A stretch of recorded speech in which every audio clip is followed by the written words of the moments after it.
പറവൂരിലെ അദ്ദേഹം നിർമ്മിച്ച വീട്ടിൽ നിന്ന് ലിഡിയ ജേക്കബ് കൂടി നമുക്കൊപ്പം ചെയ്തു. ലാഫിംഗ് വില്ല, ചിരിയുടെ കിളി രംഗമായ ഈ ലാഫിംഗ് വില്ല ഒരുപക്ഷെ അദ്ദേഹത്തിൻ്റെ ഒരുപാട് ജീവിത അനുഭവങ്ങളും ഓർമ്മകളും സമ്മാനിക്കുന്ന വീടാണ്. അവിടെ നിന്നാണ് ലിഡിയ ജേക്കബ് ചേരുന്നത്. പറയൂ ലിഡിയ, അവിടെ വീട്ടിൽ ആരൊക്കെയാണ് ഇപ്പോഴുള്ളത്?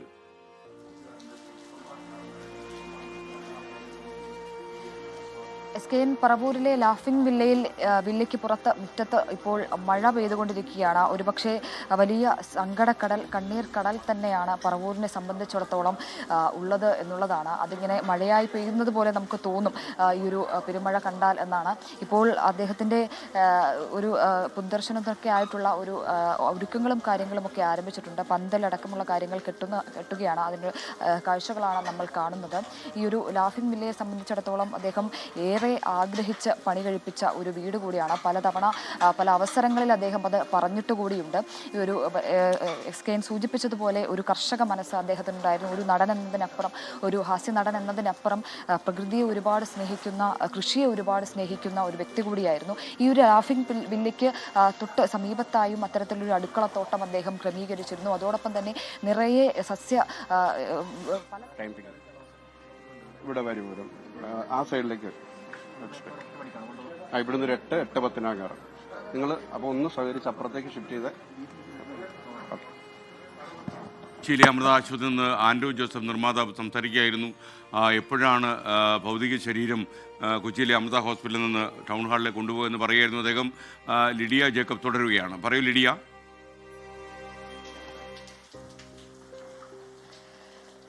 SKN ഞാൻ മുൻപ് സൂചിപ്പിച്ചത് തന്നെയാണ്. അതായത് ഒരു ഹാസ്യ നടനപ്പുറത്തേക്ക് വലിയ ഒരു കൃഷിയെ സ്നേഹിക്കുന്ന, പ്രകൃതിയെ സ്നേഹിക്കുന്ന ഒരു വ്യക്തി കൂടിയായിരുന്നു സലീം കുമാർ എന്നുള്ളതാണ്. അത് നമുക്ക് ഈ അദ്ദേഹത്തിൻ്റെ ലാഫിംഗ് വില്ലയ്ക്ക് ചുറ്റും നമുക്ക് കാണാനും സാധിക്കും. നിരവധി സസ്യങ്ങൾ, പല തരത്തിലുള്ള സസ്യങ്ങൾ പല ഇടങ്ങളിൽ നിന്ന് അദ്ദേഹം കൊണ്ടുവന്ന് നട്ടുപിടിപ്പിച്ച സസ്യങ്ങൾ ഇവിടെ നിരനിരയായി ഇങ്ങനെ നിൽക്കുന്നത് നമുക്ക് കാണാൻ സാധിക്കും. ഫലവൃക്ഷങ്ങൾ അടക്കമുള്ള കാര്യങ്ങൾ ഈ ലാഫിംഗ് വില്ലയ്ക്ക് ചുറ്റും അദ്ദേഹം ഇങ്ങനെ പരിപാലിച്ച് നിർത്തിയിട്ടുണ്ട് എന്നുള്ളതാണ്. അതിൽ ഈ സസ്യങ്ങളിലൊക്കെ പരിപാലിക്കുന്നതിൽ, ഈ കൃഷിയൊക്കെ ചെയ്യുന്നതിൽ അദ്ദേഹം അതീവ ശ്രദ്ധാലുവായിരുന്നു. ഒപ്പം ഭാര്യയും മക്കളും അതിൽ പങ്കുചേർന്നിരുന്നു എന്നൊക്കെ അദ്ദേഹം പലതവണ പറഞ്ഞിട്ടുണ്ട്. അത്തരത്തിൽ അദ്ദേഹം വളരെ ആഗ്രഹിച്ച് പണി കഴിപ്പിച്ച ഒരു മനോഹര സുന്ദര ഭവനം, അതോടൊപ്പം തന്നെ ആ ഒരു ഭവനത്തിന് ചുറ്റും അദ്ദേഹത്തിന് ഏറ്റവും പ്രിയപ്പെട്ട സസ്യങ്ങളും അതുപോലെ തന്നെ അടുക്കളത്തോട്ടവും ഒക്കെ ഒരുക്കി ഒരു സമാധാന ജീവിതം അദ്ദേഹം ജീവിച്ചു വരികയായിരുന്നു എന്ന് തന്നെ വേണം പറയാൻ. പ്രത്യേകിച്ച് അദ്ദേഹം ഈ ഒരു വീട് പണി കഴിപ്പിച്ചതിന് പിന്നിലും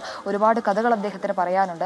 അദ്ദേഹത്തിൻ്റെ ഒരു ബാല്യം എന്ന് പറയുന്നത് അത്ര സുഖകരമായിട്ടുള്ള ഒരു ബാല്യമായിരുന്നില്ല. വലിയ ദാരിദ്ര്യാവസ്ഥയിലുള്ള ഒരു ബാല്യമായിരുന്നു. ഈ കയർ പിരിക്കുന്ന ജോലിയായിരുന്നു അച്ഛനുണ്ടായിരുന്നത്.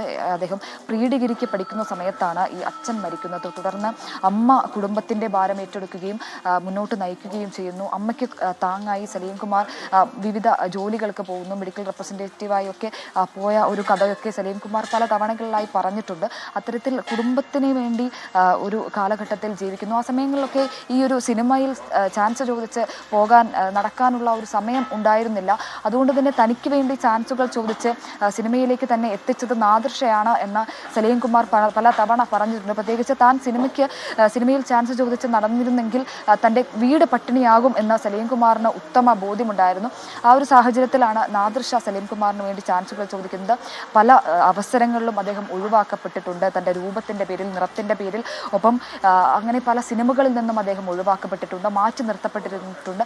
അങ്ങനെ ഒരു വലിയ ഒരു ജീവിതം, ഒരു അതിജീവനത്തിൻ്റെ ഒരു കഥ കൂടി സലീം കുമാറിന് പറയാനുണ്ട് എന്നുള്ളതാണ്. അതിൻ്റെ ഒരു ബാക്കി പത്രമായാണ് അദ്ദേഹത്തിൻ്റെ ഈ വീട് കൂടി കാണുന്നത് എന്ന് തന്നെ വേണം പറയാൻ. പല അവസരങ്ങളിലും അദ്ദേഹം പറഞ്ഞിട്ടുള്ളത്, എനിക്ക് ജീവിച്ചു വന്ന ഒരു കാലഘട്ടത്തിൻ്റെ ഒരു ബാക്കി പത്രം തന്നെയാണ് വീട്. എനിക്ക് നല്ലൊരു ഭവനം വേണമെന്ന വലിയ ആഗ്രഹമുണ്ടായിരുന്നു. എൻ്റെ വിശ്രമ ജീവിതമൊക്കെ ജീവിച്ചു തീർക്കാൻ എനിക്ക് നല്ലൊരു ഭവനം വേണമായിരുന്നു.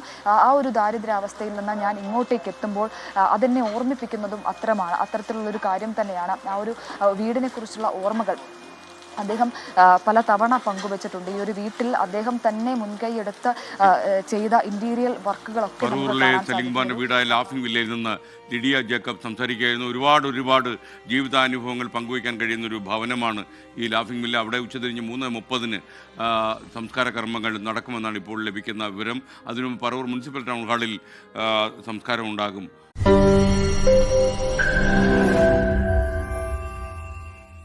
ലോകത്തെവിടെയായാലും ഏത് സമയത്തും 24 വാർത്തകളും ഓഗ്മെന്റഡ് റിയാലിറ്റി പാക്കേജുകളും എക്സ്പ്ലെയിനറുകളും വിശദമായി കാണാൻ ഞങ്ങളുടെ യൂട്യൂബ് ചാനൽ നിങ്ങൾക്ക് സബ്സ്ക്രൈബ് ചെയ്യാം.